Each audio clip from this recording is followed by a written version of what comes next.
我的男朋友是懂暗恋的，爱情就像咳嗽，忍不住。在周家树手压着脸不停咳嗽的时候，我想起了这句不知道是谁说的话：大小姐，给张纸。我将口袋里的小包纸全给了他，脑子里开始回忆从初中到现在与周家树相处的细节。遗憾的是，我不知道那些细节是否是他暗恋我的蛛丝马迹。碰到他的手指很凉，他问嗨嗨在想什么？可嗨嗨，我故意回想你呢。他愣了一下，咳得更大声了，像是要把整个肺都咳出来的样子，面红耳赤地攥紧了纸。他的另一只手依旧捂着半张脸，过了很久都没有说话，都没敢直起腰。我的声音很轻，周家树，你喜欢我？看到这的小伙伴，愿你所愿皆所得，所得皆如愿。章鱼豆沙包提醒你，正文开始了。关于他为什么执着于喊我大小姐，我也没有想明白。这么中二的词，从初二起他就这么叫我。周家树跳了一级，他比我还要小1岁。大家都对这个转校生很好奇，我不好奇，我觉得有点烦，因为我妈让我照顾一下他。如果是大人之间的客套话还好，可惜我妈是认真的。我第100次后悔选了排球，太痛了，总觉得自己的腕关节扭到了。终于挨到了下课，我松了一口气，决定明年选艺术体操也不要选任何关于球的运动。周家树漫不经心地转着一个篮球，卷毛外教跟他说着什么，他表情敷衍地听着，眼睛瞄到我，突然对我无声说了句等等我。我没等他，甩着手腕走出体育馆。他小跑跟上来，拖着腔调在我身后说，大小姐这么弱的吗？我跟他的关系没那么好，上学期也是互相装作不熟，这学期不知道为什么他总是来找我搭话，说一些无关紧要又乱七八糟的事情。大小姐，这周末回家吗？大小姐，你选俄语会带蛇吗？大小姐，小考排名这么高啊？不知道的都要以为他是我家司机了，还不是那种穿着正经西装戴着手套为人恭敬谦卑小说里常出现的打人工。他像旧上海占据一道风景线的黄包车小哥，年纪不大，语气总带着调侃。我直呼其名，周家树，你好好讲话。他轻笑，将手里的冰水贴上我的手腕，好心道，夫妇吧。大在我的白眼里咽下剩下2字。我一开始以为周家树对谁都这么嘴碎，话总说个没完。直到出生高在校的最后一天，周家树拿着一张纸站在讲台上絮絮叨着对班级和学校的感激和留恋，假得很，一听就是在网上抄了很多感言呀。第一次听周家树讲这么多话哎。哑巴树今天宣布开花结果，哈哈哈哈！你敢当人面这么喊他吗？笑什么？下一个就是你上去讲了，搞什么东西啊？都要毕业了还让人尴尬一次。台上的周家树收起宣讲纸，在黑板上写下了自己的名字。班主任说，每个人都可以拿便签写下自己在毕业之际想对同学说的话，贴在同学名字上。你的眼睛是银河不落星系，你的呼吸仿佛是海浪风起。我走过了8000里，依然能梦到你。祝阿尔达克。周家树手里拿着一叠，走在我身边读着这句，然后送你了。我别开手不肯接，骂他，你有病吧？别人留给你的你给我，你懂不懂尊重人啊？他眼神带脑袋凶，手一松就转身大步甩开了我，连背影都带着点气。我认命的捡起纸，瞧见字迹的那一瞬，莫名其妙的愧疚和道不明的心绪让我迟迟没有站起身。我那时认为想说的话当面讲才最有用，不应该靠这种暗里道别形式的来赌人家会不会看，会不会带走。大家多半会在同一所高中再次相见，就算远去国外，也有网络设备再次联系，连当面讲当面给的勇气都没有，那说明话不重要，不是最后的离别话。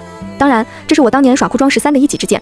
周家树不知道为什么猜到了我不会看也不会带走贴上我名字上的便签，所以他没有贴上去，而是当面念给了我听。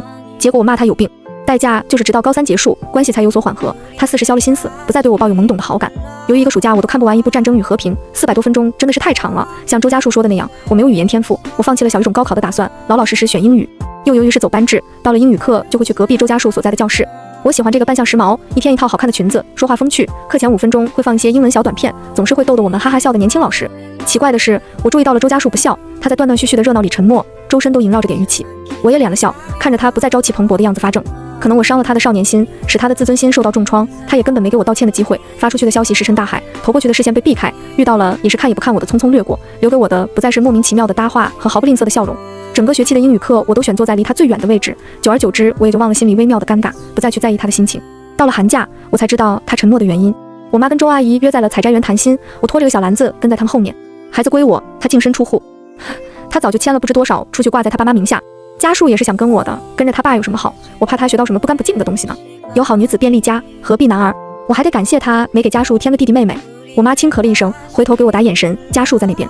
我才注意到原来他也来了，遥遥地站在棚子口，梅林兰安安静静，跟空气似的，没存在感。我忍不住忆起他初中的模样，没这么高瘦，也没这么安静。胸口突生出一口闷气，我走过去想跟他搭话，我们能不能和好？我那次不是故意的，你别生气了行不行？这些发过去得不到回复的话。周家树慢慢看向我，表情淡漠。我脚尖一转，尴尬地拢了拢领子，遮住了下巴，转身想，算了算了，不和好就不和好吧。临走时，我妈疑惑，你怎么摘这么多？我也莫名其妙地看着满篮子的草莓，地上的篮子，我去洗手前明明还不过半，我自己摘了多少个，我能不知道吗？后来回想，周家树站在周姨身后，低头玩着手机，冷空气轻轻袭来，他轻咳了一声，始终没有抬起头。高2在见到他的时候，他拄着拐不急不慢地爬着楼梯。我妈说他在打篮球的时候扭伤了脚，让我在学校多照顾照顾。他不知道的是，我跟周家树已经快2年没说过话了。我不太放心地落他一阶跟着，看着他的背影无声叹气。下一秒，他的腿好像失了力量，身形不稳的要往台阶上磕过去。我猛地上前，一把拖住他。你太着急，像是扑进他的怀里，额头蹭到他的衣领。他轻声说：“谢谢。”胳膊压着我的肩膀，不像我帮扶着他，倒像是他钳制住我。一步一台阶，小心又沉默地将他搀到了转角。等他又说了句谢谢的离开，上课铃响，我还有点恍惚，留在我肩头的热度迟迟消散不去。高二的周家树，在我印象里礼貌而疏远，暗恋一个人，视线总是跟着转，似火似光，总会有所察觉。高二英语考前最后的一节复习答疑课，展示台的投影仪转到我们的时候，我都没反应过来，只瞧见很多张脸投到了白色幕布上，有狰狞喷水的，有鼓着腮帮偷吃东西的，有害羞带笑的，有做鬼脸搞笑的，有人招呼了一声，大家比个耶耶耶耶耶，茄子。后来英语老师将这张定格的合照传到群里时，我放大看见了周家树青涩的侧脸，与我隔了最远的距离，却给了我最迫近的注视。高三，统一组织去报告厅看风雨哈佛路和垫底辣妹，整个一下午，大家都带了零食和饮料去。2部都看完后，教导主任轻咳一声，看大家都意犹未尽，那我们请每个班推一个同学上来，分享一下自己的学习经验。在一阵阵掺着抱怨的吹嘘声和掌声里，我瞧见了拿着纸上台的周家树。同学们好，我是高三一班的周家树。他身姿挺拔的端坐着，和初三那年的样子渐渐重叠起来。我望着他发呆，现在的他意气风华，眉间多了稳重。麦克风下的语气也变得平和了。最后，祝大家金榜题名。我竟然有点想念初中他不着调的大小姐，然后就和他对上了眼。很快他又垂下眼，收了纸站起身，好似刚刚不曾向我方位看过来。10几个同学都说完了，教导主任发表总结，有能力的同学可以写一写今天的观后感。看样子还要再叨叨1-2个小时。听见后排有勇士大喊：“老师，饿死了呀！今天晚上有小排骨啊！”老师，高二他们要放了，抢不过啦。老师，写了我们也考不上哈佛呀。教导主任无奈一笑，好脾气的收了要说的话，叹气：“行吧，走的时候记得把垃圾带走。”元旦放假前的最后一天是焰火晚会，1班2班挨在一起。我旁边原先是个女孩子，消失前还激动地挥着荧光棒，大声跟唱着继续跑，带着赤子的骄傲，生命的闪耀，不坚持到底怎能看到？与其苟延残喘，不如纵情燃烧吧。等下一个节目开始的时候，已经变成不鼓掌、不挥棒、不应和的沉默观众，手里拿着2根荧光棒的周家树，神色是不被快乐感染的落寞。我的一根亮不起来，没问我要不要，直接把他的一根塞给我了。动作自然，袖子轻轻地蹭过了我无措僵硬的手。晃眼的灯从上面落下来，我迟疑地看过去，他收了手，无比认真地听着相声，只能看见冷硬的侧脸和一只被风吹红的耳。注意力再回到台上时，我又忍不住地走神。周家树以前既是捧眼也是逗眼，我没有任何才艺，用我妈的话来说，就是我打退堂鼓最起劲，最有恒心。周家树有，他曾笑嘻嘻地说：“大小姐，我给你拉首小星星吧。”不要，听听呀。不听。小提琴会弹舌，你听。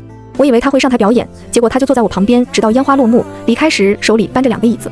高中毕业，大一专业聚餐，大冒险输了，同舍友一起换了一对情侣头像。当晚接到了一个电话，点歌台打来的一首借过，原来你只从我身边借过，我却误以为你是从天而降的彩虹，隐约猜到可能是周家树，我才知道高3毕业的时候他说谎。收到他消息的时候，已经过了大冒险的惩罚时间，我把头像换了回来。能不能见一面？我妈给你带了东西，香水。好啊。等我去向阿姨道谢的时候，阿姨回的是她在 S 市还没回来，下周来吃饭呀。有点后悔刚刚的好啊发得太快了，她应该点一首借口。晚上做了个梦，高考后时隔3年，周家树打来电话，一时之间谁都没主动开口，过了很久，久到我怀疑他是不是要挂断的时候，他说考得怎么样？稳定发挥，你呢？也还好。战争与和平有一版本是前苏联版，你看过了吗？没看完。你上一条消息是问我能不能继续当朋友。好。画面一转，他扛着一个大旗跑到我面前，笑里带着试探，你要不要看看上面写了什么？我摇头拒绝，他的表情变得难过，声音低沉下来，真的不抬头看一下吗？我还是摇头。他盯着我看了几秒，转身，我看见他慢慢地抬起了手，放在了自己的脸上，一下又一下，是在擦眼泪吗？我眨了眨眼，还是心软了，仰头看去，朦胧的光透过旗帜，那句我喜欢你随风摇摆。视线下移，又撞进他的回眸里，他不知道时候停了下来，嘴角一扬，你看见了吧？我不想和你当朋友，周家树，我不喜欢吃会粘住牙齿的糖。我知道你不喜欢初中的我，也不喜欢高中的我，那现在的我送你不会粘住牙齿的糖，行不行？我没有回答，也没有看清他手心上到底是什么糖，不会粘住牙齿。梦醒了，心里还是带着说不清道不明的酸胀感。在见面前的一个晚上，我依旧梦见了周家树，像粘牙的糖一样烦人。你叫什么名字？我叫周家树。你在哭吗？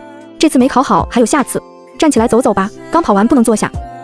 大小姐，装聋作哑这习惯可不好。选篮球呗，我可以教你。好了，别生气，我不笑了。压腿压这么深，不会痛吗？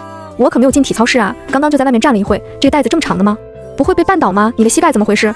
其实不只指那些我回忆起来的细节，高中之所以对他的记忆暗淡又模糊，因为他变成了一棵哑巴树。大人约饭见到我再也不打招呼，却替我倒好饮料。英语课前他旁边总是空出来的座位。二模没考好发了说，没有留言，却在凌晨来回访问了4、5次。热水房遗落的水卡，第2天同学告诉我是隔壁班那个高高瘦瘦的男生送来的。漫天炸开，绚丽带光的烟花汇聚在他别扭又躲闪的眼睛里。高考前他那条浏览次数永远是1的高考加油。周家树啊，约在了2所学校中间的那条湖畔边。元旦假期饭后来这散步的人变多了。周家树靠在长椅上，没有看手机，就只是静静地看着人来人往，手里拎着一个袋子，不是我要的那个牌子。枯叶缓慢地落到地上，一个蜷缩的姿态，也是安安静静。我低着头，一时之间有点不敢走过去，恍惚地听见轻轻的咔嚓一声，原来是我踩到了刚刚的那片枯叶，伴着声轻咳，眼前停了一双鞋。他问脚怎么了？莫名其妙的，眼底有点发热，我调整着呼吸，没事。他似是感冒了，别开脸压着声咳嗽。大小姐，给张纸。我将口袋里的小包纸全给了他，碰到他的手指很凉。他问嗨嗨在想什么？咳嗨嗨，我故意回想你呢。他愣了一下，咳得更大声了，像是要把整个肺都咳出来的样子，面红耳赤的攥紧了纸。他的另一只手依旧捂着半张脸，过了很久都没有说话，都没敢直起腰。袋子随着他的动作摇摇晃晃，我的声音很轻，这不是我要的那瓶。隔了1尺的距离，湖边传来的风全都被他宽厚的肩膀挡住，手紧握着细绳，关节发红。他直起身，声音紧绷，这是我今天去买的，也是花果香。周家树，你喜欢我？